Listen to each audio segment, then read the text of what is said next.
What's good YouTube, Ben here, welcome to the next video on the channel. In this one, I'm going to give you my next Steel Path viable build on Warframe. This one's going to be for Mutalist Cernos. Let's get into this.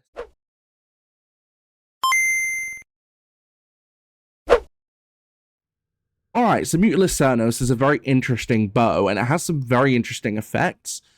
Basically, it comes with toxic damage out of the gate, which is nice, meaning that you don't have to worry about adding too many elements on because it already has toxic. Now, we'll go over my elements in a minute, but it also has this effect as well where it can transfer status effects to close by enemies as well, meaning they start to take a lot of damage, which is great for the build I've got. But let's jump into the build. So, we're running Galvanized Chamber for 80% multi-shot and on-kill, plus 30% multi-shot for 20 seconds, stacks up to 5 times.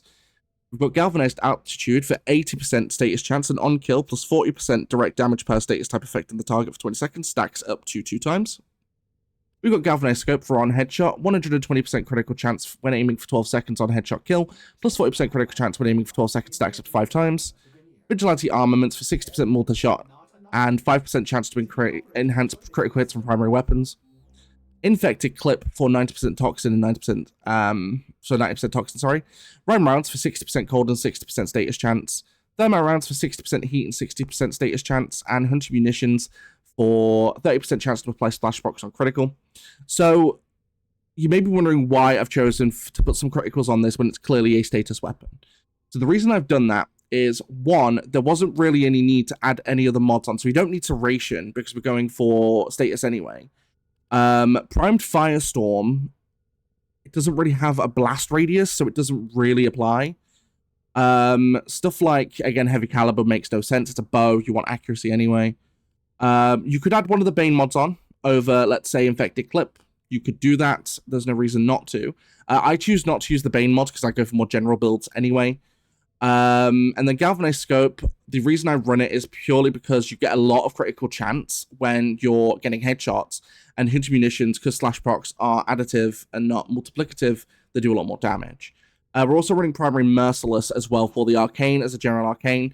If you're really good at getting headshots, I'd recommend changing it to Primary Deadhead, but that's what we're going with. So naturally it has 15% critical chance, which it's boosted by Galvanized Scope when you get a headshot kill. Stacks up 5 times, which is great. You get a lot of critical chance with that alone.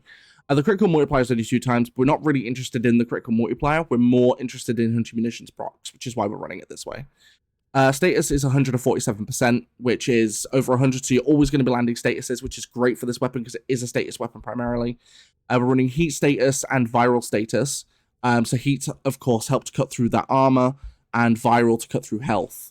With the charge shot as well, and the radial attack, so it's 100% damage fall off, and it embeds the enemies with status for 10 seconds, which allows you to also, in that time, take them out, which is actually really nice.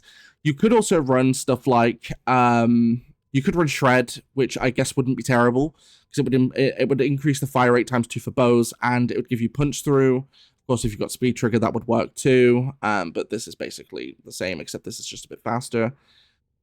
You could also run other stuff like Vigilante Fervor, I guess, for fire rate if you really wanted to.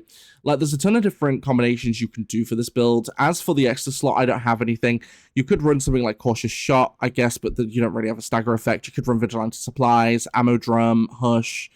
But I believe this is mostly a silent weapon anyway.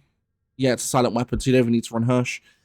Terminal Velocity is something you could also run to increase the projectile speed, but again, it's not that necessary. You'll see as we get into the mission. But let me get into the mission, I'll show you what this thing can do. Alright, so as per usual, we're at Oxymoko in the Void, and I'll quickly go over why we're here. So we're here in the Void because the Void is one of the latest game areas of the Steel Path, and when you're here, you're dealing with the Corrupted, which the Corrupted deal with enemies with just health, enemies with health and shields, and all the enemies have high armor here, giving you a varied example of what your weapon / Warframe can do. I also want to quickly go over the fact that these are what I call Steel Path viable builds. So whilst these are viable for you to use on the Steel Path, they're not going to get you to like level 9,999 enemies. So because of that, if you're interested in doing that, this is probably not the build for you. But that being said, let's hop in. I am sucking today with headshots. Holy crap. Now, as you can see, the weapon starts off slightly slow, but once those status effects start proccing, that's it. like, you will end up doing insane amounts of damage because the statuses on their own deal loads. But then when you get headshots, you're proccing the critical chance as well, meaning that you're going to be able to basically wombo combo one-shot most things, which is pretty ideal, not going to lie. Like, look how much damage over time these take just from one shot. Because if you don't get the kill instantly, they die a second later from all the status effects that are being applied all at one time. And with Galvanized Aptitude, they're taking even more damage. So you're able to get so much damage through. Now, the cool thing I love with bows is, because there aren't as many bows as there are other weapons, with, let's say, bows, for example, you're dealing with a bunch of bows that have a bunch of different real good benefits to use. Like, they're one of the most versatile weapons in the whole game because of the different bows doing different things. Like, for example, if you want a full critical monster, you go for either Paris Prime or Nataruk. Both are great, like, especially with Paris Prime's Incarnate form. Like, with its Incarnate form, it deals ridiculous damage. Nataruk, of course, is just overpowered, as we all already know. Like, Nataruk is insane. If you want stuff like slash procs, you primarily want to go for something like Dread, especially with its Incarnate form. If you want, like, versatility, you're going to go for Artemis Bow Prime, which, of course, is part of Avara's set. You'd need to be using Avara to use Artemis Bow, but at the same time,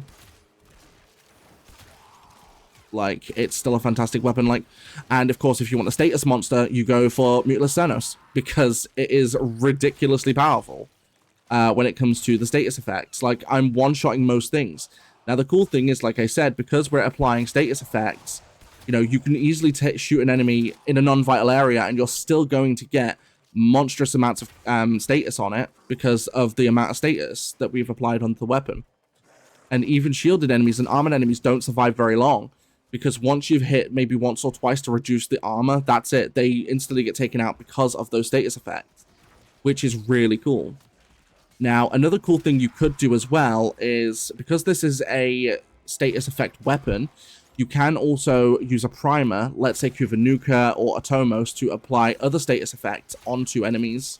And then, of course, Galvanized Aptitude will also then proc anyway when you start shooting with a bow, which I'll show a little bit when the Acolyte comes in. Or when I next see a heavily armored enemy.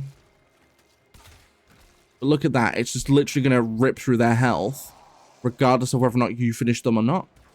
And because of that, you're still going to get the bonuses from Primary Merciless as well as Galvanized Aptitude. So, it's even cooler because the status effect spread. It doesn't just spread the toxic effect. It also spreads the heat effect as well. So the enemies that are nearby to the enemies that you take out are also going to get hit with the negative armor bonus from heat damage. So because of that, they're going to go down pretty darn fast, because once their armor is stripped through the heat, don't get me wrong, I understand that, you know, if you're going mainly for armor stripping, you want to go for corrosive damage.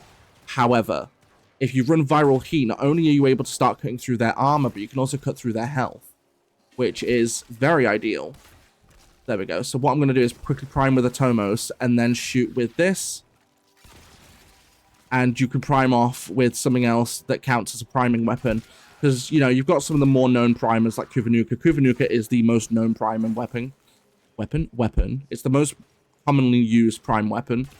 Or primer weapon. You've got Epitaph. Epitaph is a good primer as well. Because there are those weapons that do benefit from having primed status effects. There's a shotgun as well. I think it's Heck that benefits from it. There's a shotgun that benefits from it as well, but I can't remember which one it is. Let me know in the comments down below which shotgun it is I'm thinking of. There's a certain shotgun that is it Cedo actually. It might be Cedo that benefits from having primed status effects. Because it deals a lot of damage. Okay, we've got the Acolyte coming, which is great. So this weapon on its own is okay against Acolytes. It's not the best thing in the world, as you'll see. However, I totally missed. Very nice. We rinse through its shields insanely fast, and then, of course, you're free to then just build up your statuses. And it takes out the Acolyte pretty easily. Like, it's not too bad at all.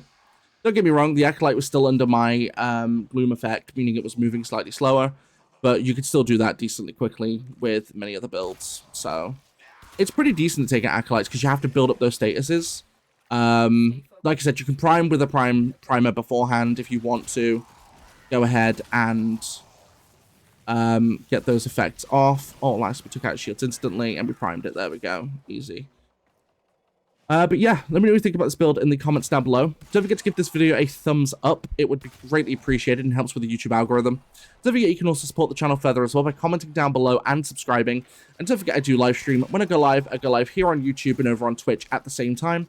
My streams here on YouTube are in the shorts form feed, so more for mobile. But if you want to catch the exact same streams at the exact same time in full 1080p, then feel free to join me on Twitch. The link is down in the description below. And don't forget, you can also support the channel further by becoming a channel member from as little as 99 pence per month.